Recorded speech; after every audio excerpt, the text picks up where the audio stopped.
বিশ্বনবী বলতেন জুমার দিন শ্রেষ্ঠ দিন, এই দিন আমার উপরে বেশি বেশি দুরূদ পড়ো। ফাইন্না সালাতাকুম মা'রুদাতুন আলাইয়া, কেননা তোমরা যে আমার উপরে দুরূদ পড়ো, আমি মরে যাওয়ার পরে এই দুরূদগুলো কে পাঠিয়েছে তার নাম, তার বাবার নাম সহ ফেরেশতারা আমার কবরে দিয়ে আসে।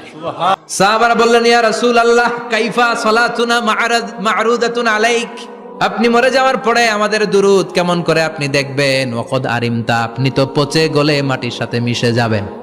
বিশ্বনবী বলেন, ইন্নাল্লাহা হাররামা আলাল আরদি আন তাকুলা আজসাদাল আম্বিয়া, নবীদের লাশকে খেয়ে ফেলা, নবীদের লাশকে পচিয়ে ফেলা জমিনের সব মাটির জন্য আল্লাহ হারাম করে দিয়েছে। নবীদের লাশ পচে না, নবীদের লাশ গলে না।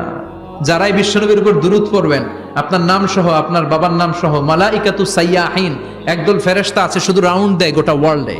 কারা বিশ্বনবীর উপর দুরূদ পড়েছে, এই দুরূদ নিয়ে, এই নাম নিয়ে বিশ্বনবীর কবরে তারা পৌঁছে দেয়। চিল্লায় পড়েন আল্লাহু আকবার।